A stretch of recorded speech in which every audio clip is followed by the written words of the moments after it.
오늘 하나님께서 우리에게 주신 말씀은요, 신약성경 베드로전서 4장 1절부터 3절입니다. 베드로전서 4장 1절부터 3절 말씀 한 절씩 교독하고요. 3절 말씀은 한 목소리 합독하겠습니다. 1절 말씀부터 제가 읽겠습니다. 그리스도께서 이미 육체의 고난을 받으셨으니 너희도 같은 마음으로 갑옷을 삼으라.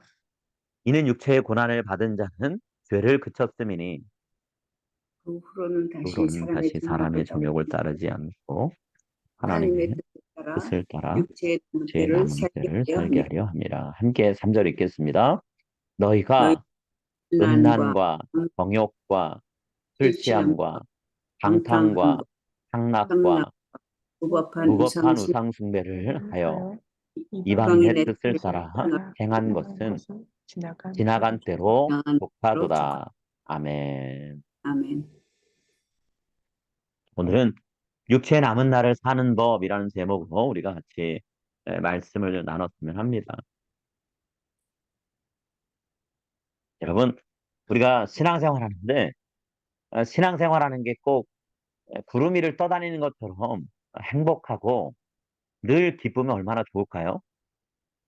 매일매일 사는 게 마치 부흥회나 찬양 집회 참여해서 은혜를 받는 시간으로 가득한 그런 느낌이면 또 얼마나 좋을까요?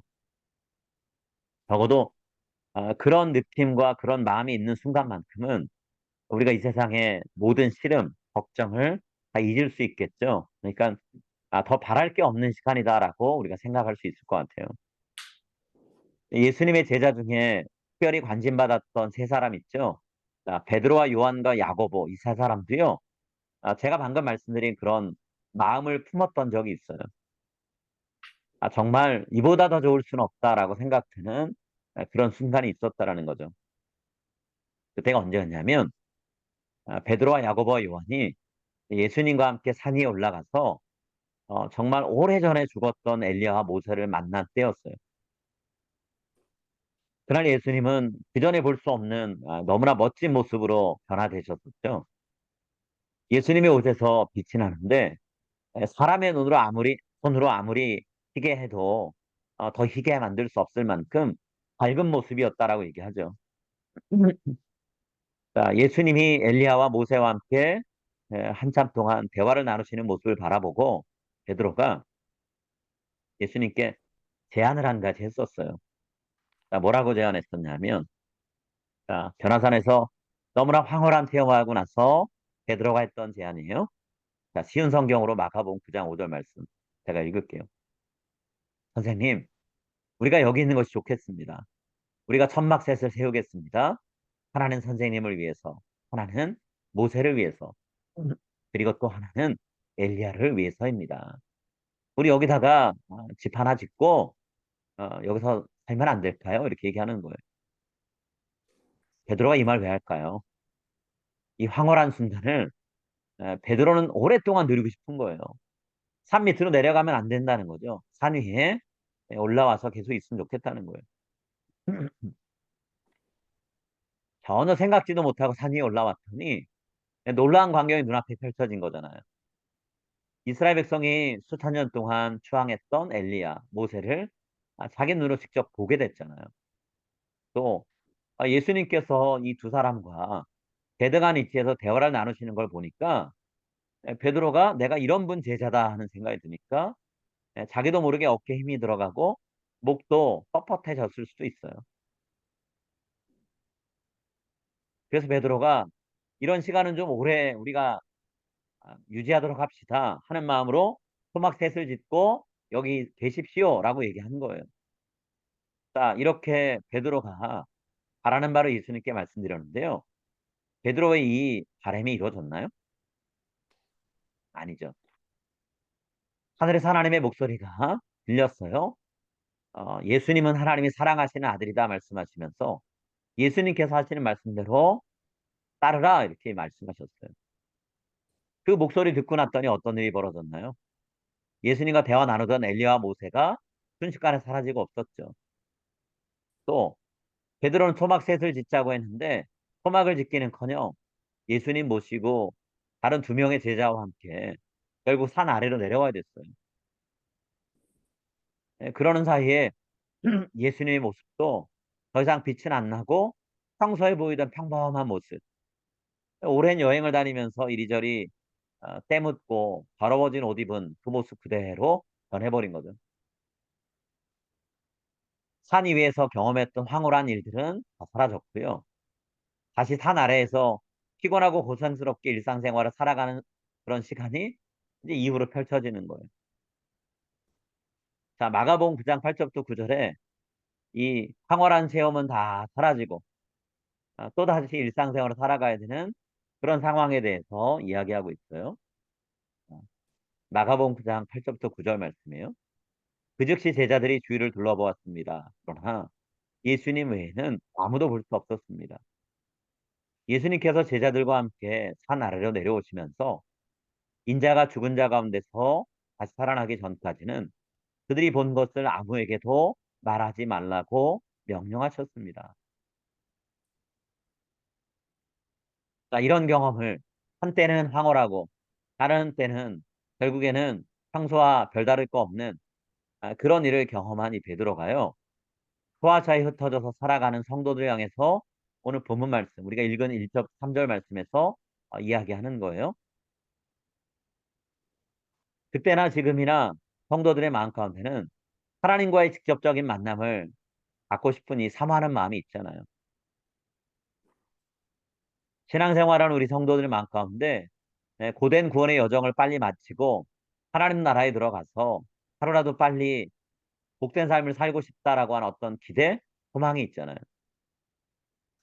그러려면 이 세상의 삶을 빨리 마쳤으면 좋겠고 하나님 나라에 될 수 있으면 정말 가까이 빨리 이르렀으면 좋겠다는 생각이 있잖아요.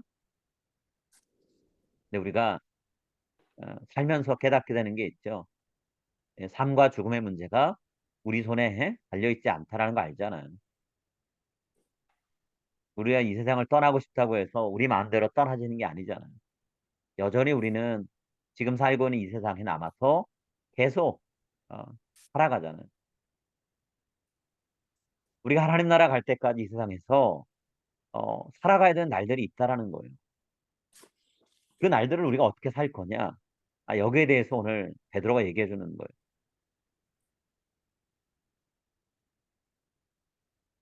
베드로가 성도들에게 하나님 나라에 들어가기 전까지 우리가 이 땅에서 사는 삶, 그 날들을 어떻게 살 거냐에 대해서 답을 주는데요. 예수님이 베드로에게 해 주셨던 말씀을 통해서 베드로가 답을 하고 있어요.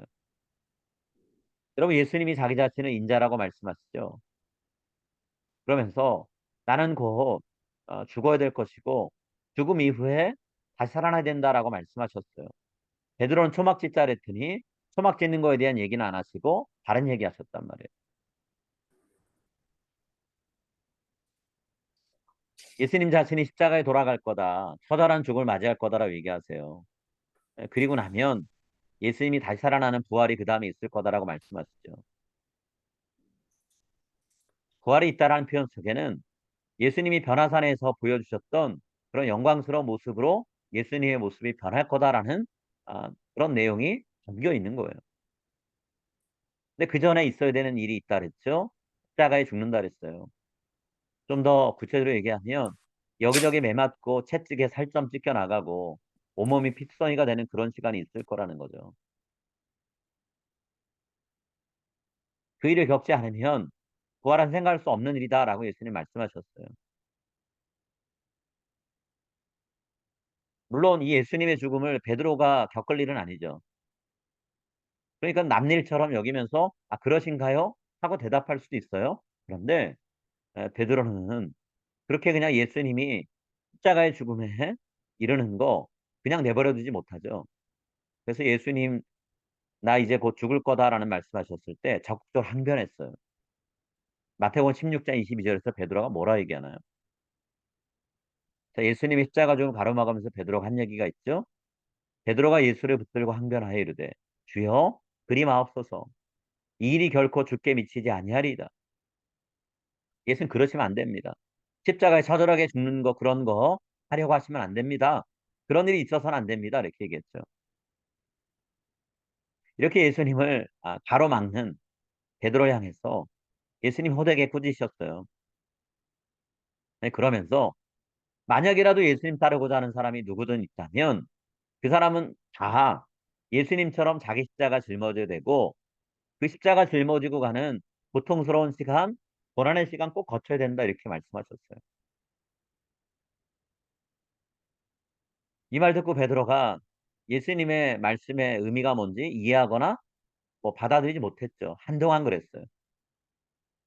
처음엔 이해를 못했고 이해하고 난 다음엔 수용을 못했죠. 근데 이 모든 일이 다 이루어지고 나서 예수님의 죽음과 부활이 다 일어나고 나서 부활하신 예수님을 만나고 났을 때 그때가 돼서야 베드로가 모든 걸 다 이해했고 또 받아들이게 됐죠. 그러니까 예수님의 말씀이 무엇인가? 십자가의 죽음이 있어야 부활의 영광이 있다라는 것을 이해하고 받아들인 상태에서 오늘 베드로가 소아시아에 흩어져 살아가는 성도들을 향해서 오늘 본문 말씀을 전하고 있는 거예요. 자, 1절 상반절만 좀 먼저 읽을게요. 1절 상반절 읽습니다. 그리스도께서 이미 육체의 고난을 받으셨으니 너희도 같은 마음으로 갑옷을 삼으라. 제목은 좀 잘못 붙었는데요. 앞에 PPT에 있는 게 잘못 붙었는데 자, 예수님이 우리를 구원에 이르게 하시기 위해서 십자가를 짊어지고 걸어가신 것처럼 우리도 우리의 십자가를 짊어진다. 고난의 십자가를 짊어진다라고 베드로가 지금 말하고 있는 거예요. 여러분 십자가는 우리에게 사랑이 넘치는 하나님이 우리를 찾아오셨다라는 그런 내용을 의미하는 거죠. 십자가 하나님께서 우리에게로 다가오시는 길이 된 그런 아, 도구였어요. 근데 십자가는 그런 의미만 있지 않죠? 자, 우리가 하나님께로 나아가기 위해서는 우린 십자가의 길을 걸어가야 돼요. 우리 하나님께로 나아가는 길 또한 십자가라는 거죠. 달리 표현하면 십자가는 하나님의 은혜를 우리에게 전해주는 통로일 뿐만 아니라 십자가는 우리들이 하나님께 순종과 헌신을 드러내 보이는 통로이기도 하다는 거예요. 십자가는 우리가 누려야 되는 혜택을 상징하는 그런 의미가 있기도 하지만 우리가 하나님께로 나아가기 전에 완전한 구원을 경험하기 전에 우리가 치러야 되는 대가를 나타내는 그런 의미가 담겨 있는 사인이라는 거죠. 그저 내가 은혜를 누리고 살아가면 되는 은혜의 수혜자이다라는 것을 나타내는 것이 십자가가 아니라는 거예요. 은혜를 받아 누리기도 하지만 받은 은혜를 우리가 잘 삶에 품고서 어떻게 하나님을 위해 이웃을 위해 살아갈 것인가. 우리가 짊어져야 될 십자가 무엇인가 생각하게 만드는 거라는 거죠. 근데 많은 성도님들이 예수님이 나를 위해서 십자가를 짊어지신 것 생각할 때는 은혜롭게 생각해요. 그런데 내가 십자가를 짊어지고 하나님과 이웃을 위해 살아가야 된다라고 이야기할 때는 그렇게 은혜롭게 받아들이지 않아요. 고통스럽고 괴롭게만 받아들이죠. 예수님이 십자가의 죽음을 겪으셨기 때문에 부활의 영광을 누리시게 됐다라는 사실을 생각하지 않기 때문에 그래요. 십자가 없는 부활은 없고 영광이 없다라는 거죠. 성도인 우리들이 영광스러운 하나님 나라에 들어가서 예수님과 같은 모습을 갖추고 살아가려면 복된 삶을 살려면 반드시 우리가 거쳐야 되는 것이 고난의 십자가라는 거예요. 구원을 완성하기 위해서 필요한 것이 고난의 십자가라는 거죠. 그러면 고난의 십자가를 짊어진다는 것은 우리에게 은혜로운 일이죠. 근데 우리는 하나님이 베푸시는 선물로 주어지는 은혜를 누리길 원하지만 고난은 피하려는 자세를 품어요. 오늘 베드로는 그런 자세는 결코 올바른 신앙인의 자세가 아니라고 말하는 거예요. 이 말을 하면서 베드로는 자기가 변화산에서 예수님이 모습이 변하고 엘리야와 모세와 대화 나누는 거 보고 여기 초막 짚고 내려가지 맙시다 라고 했던 자기의 부끄러운 과거를 생각했을 거예요. 저도 여러분처럼 황홀하고 엄청난 것을 기대하는 마음으로 여기에 머뭅시다라고 얘기했던 적이 있습니다. 그런데 하나님이 원하시는 것, 예수님 우리에게 원하시는 게 그게 아닙니다라고 얘기하는 거예요. 여러분 하나님은 그분의 사랑과 은혜를 누리는 우리 성도들한테 고난을 마주하라고 강력하게 요구하고 계시는 거예요. 죄악을 짓지 않고 선을 행하려면 고난이 따르기 때문에 우리에게 고난을 마주하라 그러시는 거예요. 우리가 사는 이 세상은 우리를 어떻게든 죄 짓는 자신들의 무리 속으로 끌어들이려고 하죠.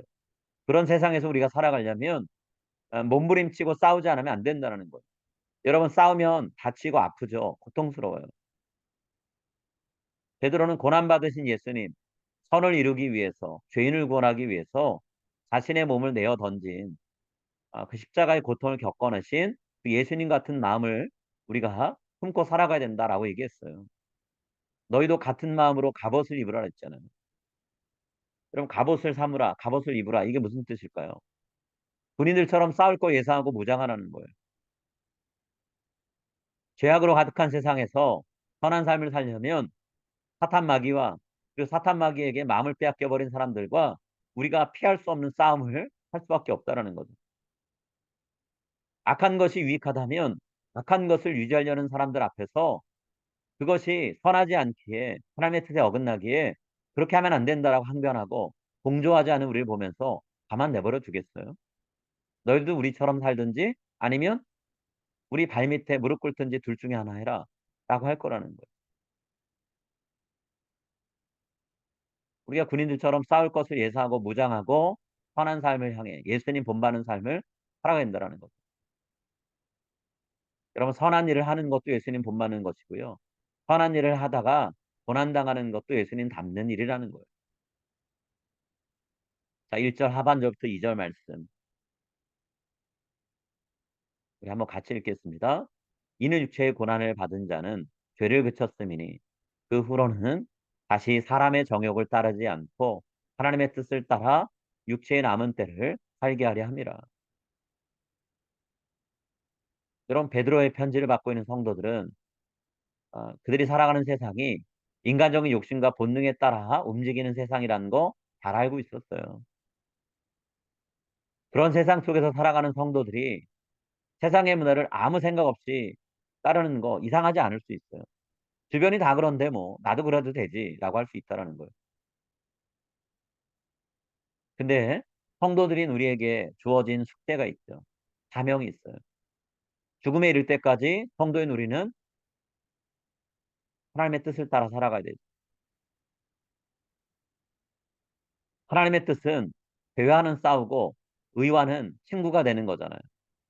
그렇다고 하면 하나님의 뜻을 따라 살아가려고 하면 죄와의 싸움을 우리가 싸워야 되는데요. 죄와의 싸움을 끝낼 수 있는 유일한 방법이 뭐냐? 하나님의 뜻에 따라 선을 행하며 사는 것에 우리의 마음을 두는 거예요. 또 선을 행하다가 찾아오는 고난이 있을 때 피하지 않고 끝까지 인내하고 견뎌내는 거예요. 잠깐 선을 행하다가 고통스러운 순간이 오면 곧바로 포기하고 그냥 예전처럼 살자 돌아가는 게 아니라는 거예요. 베드로가 분명히 3절에서 말하죠. 더 이상 예수님 믿기 전에 여러분이 살아왔던 그 방식대로 살려고 돌아가면 안 됩니다. 그때로 돌아가면 안 돼요라고 성도들에게 강력하게 호소하고 있어요. 3절 말씀이에요. 너희가 음란과 정욕과 술 취함과 방탕과 향락과 무법한 우상 숭배를 하여 이방인의 뜻을 따라 행한 것은 지나간 때로 족하도다. 그럼 베드로가 이 당시 로마 제국 안에서 정말 너무나도 당연시 여겨지던 수많은 죄악들에 대한 얘기를 했어요. 자, 음란과 정욕을 제일 먼저 얘기했죠. 음란과 정욕은 성적인 죄악이에요. 음란이 뭔가요? 울타리가 없는 거예요. 넘어서면 안 되는 선이 있는데 그 선이 다 깨져버리고 울타리도 무너져 버려서 제멋대로 사는 방탕한 모습을 얘기하는 게 음란이에요. 동물과 성관계 맺고 동성애 저지르고 결혼 관계가 아닌데도 서로 사랑이라는 이름으로 성관계를 맺고 이런 것들이에요. 그 외에도 많죠. 자기 친족들끼리 성적인 접촉을 하는 경우도 있죠. 자, 정욕은 뭔가요? 음란한 욕구들을 절제 없이 탐닉하는 거예요. 성중독이란 말도 요새는 있죠. 이 당시에도 있었다라는 거예요. 새로운 남자, 새로운 여자를 만나서 성적인 욕구를 채우는 일들. 그런 게 있었다라는 거예요. 자, 또 어떤 모습들의 삶이 이 당시에는 당연시 여겨졌을까요? 술 취함, 방탕, 향락 이런 것들이요. 다 술과 관련된 죄악들이에요. 자, 술 취함이란 단어에 포도주라는 단어가 이미 들어가 있는데요. 여러분, 술 취함이란 단어는요. 술에 취해서 정신 못 차리는 모습을 얘기하는 거예요. 정말 인사불성, 본인이 뭐 술에 취해서 뭐라고 말했는지 행동했는지 기억조차 못하는 그런 상태 얘기하는 거예요. 제정신 아닌 거죠. 방탕은 뭔가요? 탈락이라고 번역될 수도 있는데요. 난잡한 성적인 타락이에요. 술에 취해서 마치 마약에 취한 것처럼 성적인 타락까지 이르는 걸 얘기하는 거예요.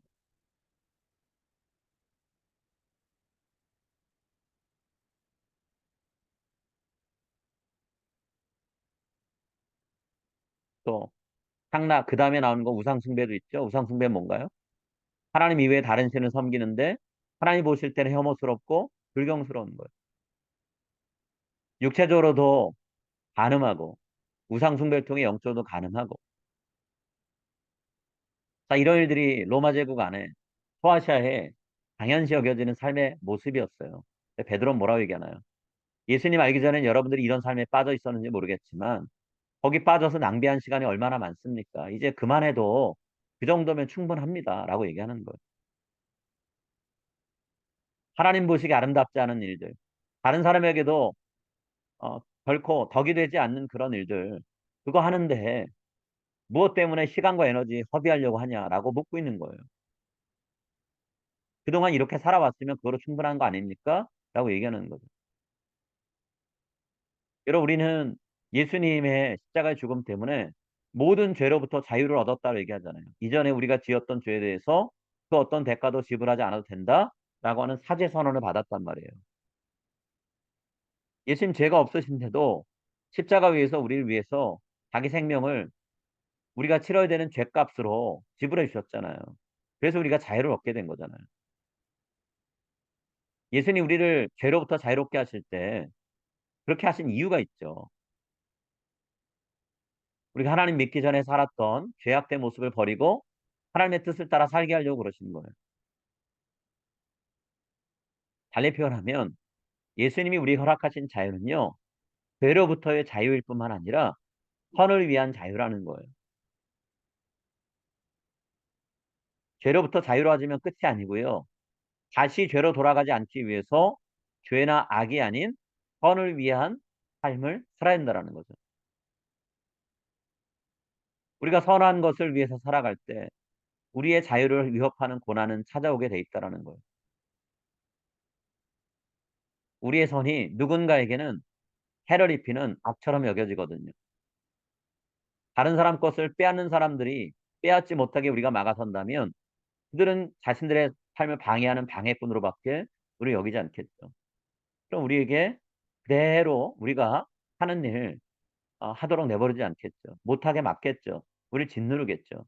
우리 고난이 찾아올 거라는 거예요. 자, 이런 고난이 찾아오더라도 하나님의 뜻에 따라서 하나님이 원하시는 삶, 선한 삶을 살아가는 게 우리가 하나님 나라에 들어갈 때까지 우리에게 주어진 시간을 살아가는 모습이어야 된다는 것. 우리의 육체의 남은 날을 사는 법, 하나님의 뜻에 따라 선을 행하는 것. 이전에 우리가 빠져 있던 죄에서 멀어지는 것. 이 두 가지라는 거예요. 여러분, 내가 저지른 죄의 대가를 예수님이 나 대신해서 지불해 주신 건 분명한 은혜죠.